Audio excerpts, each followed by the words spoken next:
Hi, I'm Bridget Price, And I'm Lauren Kemp. and this is Entrepreneurs in Progress.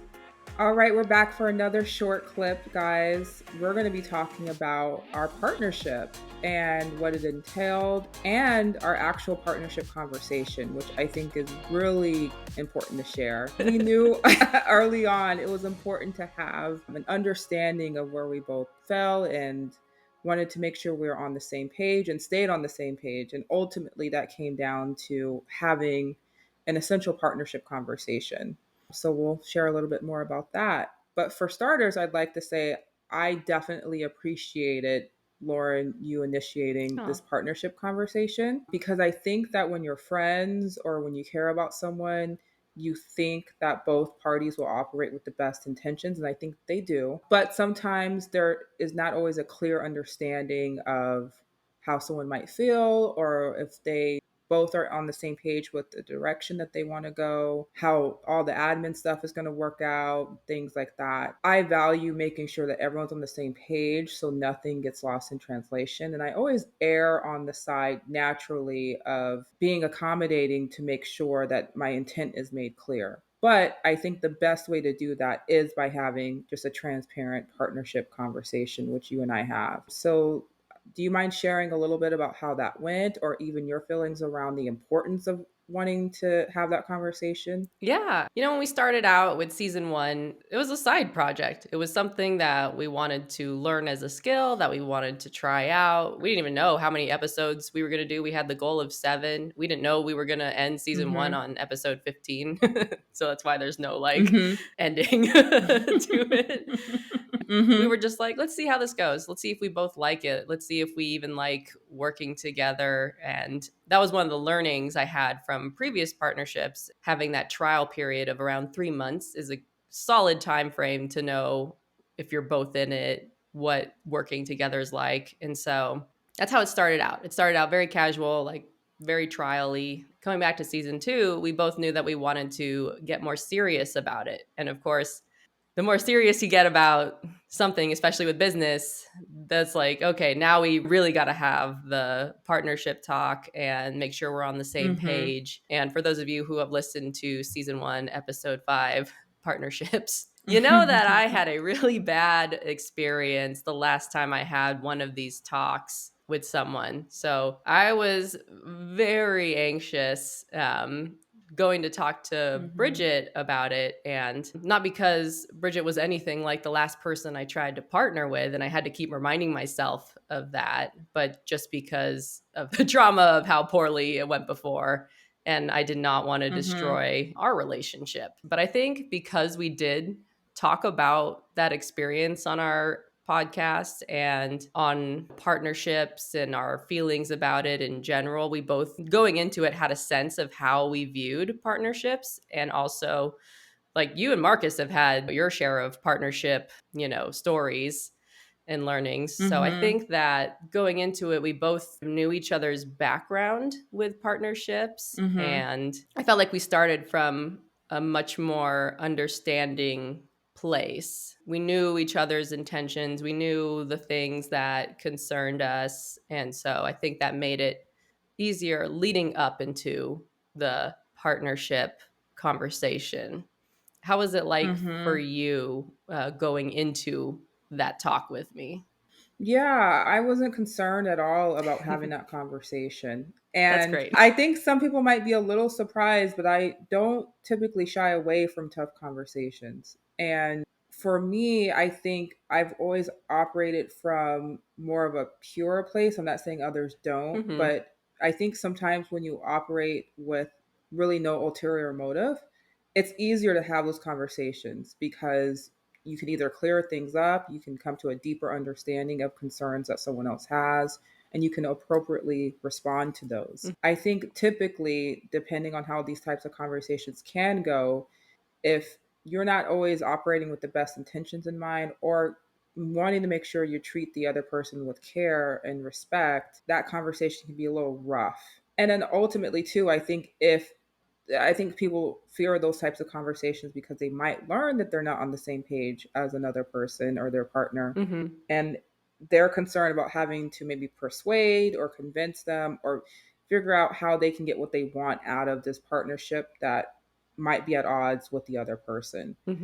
But because Lauren and I had discussed wanting to do podcasting, not necessarily together at that time, but just generally, and our backgrounds, it that conversation was not a problem for me to have. And I think learning more about your partnership experiences from episode 5 in season 1, I wanted to make sure that I came into the conversation with a high regard to your feelings, and also making sure that you don't feel triggered, because when we Mm. experience situations that make us tiptoe into another similar environment or situation, we can easily feel triggered. And Mhm. so it was very important for me to understand your place and where you were coming from, and then appropriately respond to that. And I think the conversation went really well. We were mostly on the same page. There wasn't really a topic that I felt highlighted that were at odds or had any differences. For the most part, easy peasy. And that I feel lucky for, because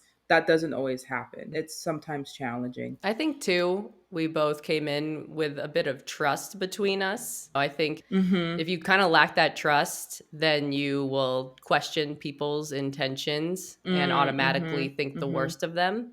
So I feel like we both had that trust to begin with, that respect, just that awareness, and that we were both Mhm. trying to do the right thing and work together and just express our feelings. And I'm Mhm. so grateful that you were great. You was like talking to you was so went so much easier than the previous talk I had with a partner, and it was so refreshing and nice because like the biggest thing I was really nervous about was one of the things I had learned in that previous partnership episode is when it comes to a business, you do need someone to be the leader. And that's where Mhm. things blew up for me in the past. And when we were, Mhm. casually starting this project, initially I was like, I don't know if I have the bandwidth. I don't even know if I want to be the leader. I was like, Bridget, if you want to run with it, you seem more serious about it. Like, you go do it. And Mhm. then, Mhm. as we go along, I just got more and more into it. And I was like, oh, Yeah. like, Yeah. It kind of flipped, mm, because I think we found our strides, but I think you have found just really enjoyment in terms of making sure we have valuable content, that we're actually growing our listener base.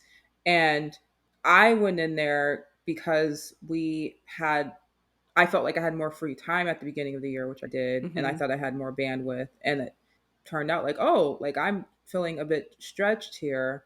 And so when we had the conversation about who's going to take the lead and that was a very easy conversation. And then also understanding that at some points and times, just like any relationship or partnership, sometimes the scales will tip in the other direction. mm-hmm, And just trusting that the person that you're working with can take the reins whenever necessary, mm-hmm, and you feel confident in that. I think that's really important too, because that's just the nature of life. Sometimes we're going to be pulled in different directions, not knowing when, and that other person's going to have to step up mm-hmm. and be okay with it too. Yeah.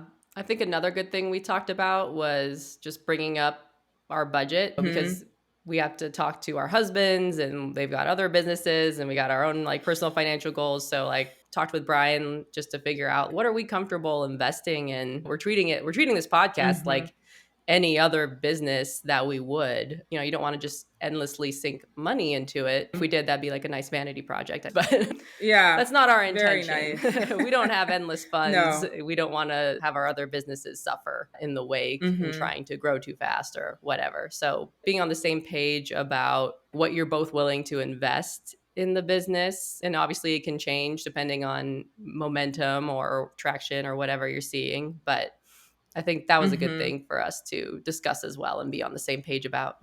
Yeah, for sure. I think that we had that trial period in season 1, and then when we got past episode 7, we're like, okay, this really can turn into something bigger. And so, what does that conversation look like around our finances? How much are we willing to invest, and how are we going to split it up? Hmm. And that was super helpful and informative, because we invested in things for season 2 that we wanted to, and then there are other things that we have to put on hold, Hmm. and we're like, we'll look into that during season 3. Hmm. And so again, very easy conversation. I feel while obviously we want to grow as quickly as possible and fast as possible. And we know sometimes money is the best way to do that. Mhm. We are doing a really good job of keeping ourselves in check and making sure we don't disrupt our household and still moving the needle forward and being Mhm. on the same page in that regard too. Yeah.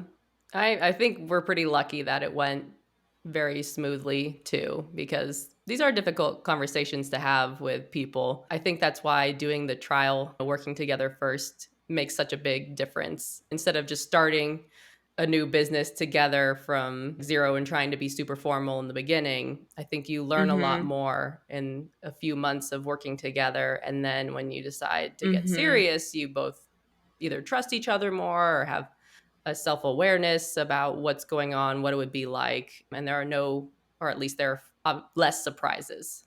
Yeah, and one of the things that we did that Lauren initiated before we met for a partnership conversation was outline questions Hmm. so we can think about them prior to meeting. And again, that just allowed, I think, for a smoother conversation because we already knew what topics would be discussed and then how to go about appealing to each other and understanding where we were coming from. I definitely recommend that if you have partnership talks, maybe have a loose outline or some initial questions that both of you know what to come into with and can respond and not necessarily catch anyone off guard.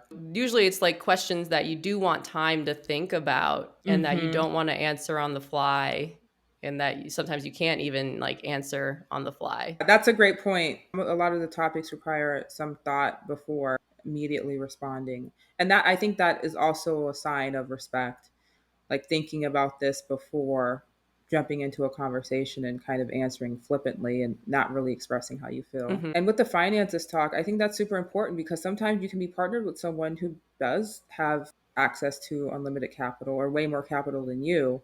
And they might lean in with, oh, I'll pay for this, I'll do this, don't worry about it. That can get really murky Hmm. if a defined budget is not set. And so you definitely just want to be very clear and transparent about that. Yeah. I think formalizing are working too, because again, it was so casual Mm-hmm. last season. Right now we have a plan to meet up twice a week for, half days and meet together in, Mm-hmm. various spaces.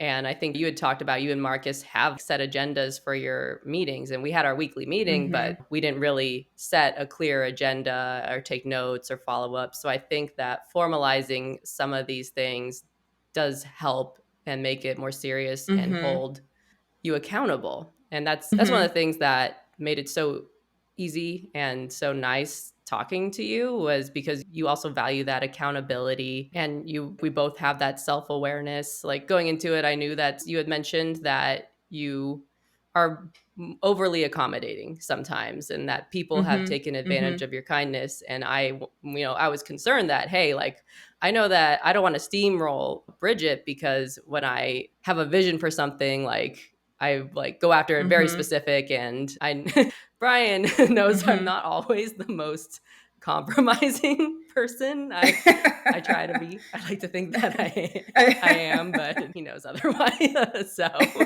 those are the kind of things that I wanted to talk about with Bridget, is because we both know how we work. And I think something that you do want to talk about with someone you're potentially partnering is, what concerns do you have working together? Mm-hmm. And that could feel like personal attacks, but it's Mm-hmm. not. It's just bringing up, this is a concern I have. What do you think about it? Yeah, it's a work style conversation is really what it is. And then how we can work better together. And I think that's one way to look at it. And then how to effectively communicate. Having an agenda, formalizing meetings, things like that does require accountability.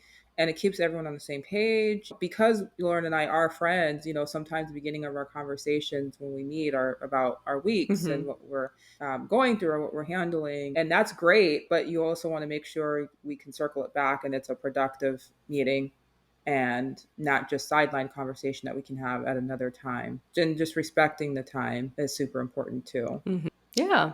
Hmm. So Yeah. that's how our talk went. I yeah, it went really well. Still Clearly, working we're together. here. Yeah.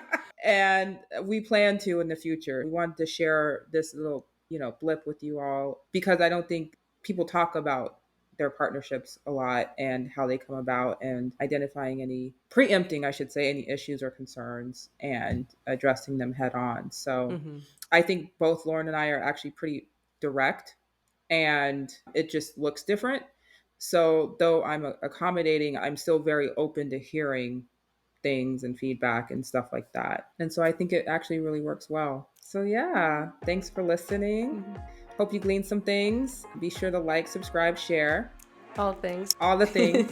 Follow us on YouTube, obviously, Instagram, Facebook, connect with us on LinkedIn. But until next time, Thanks, Bridget. thanks, Lauren.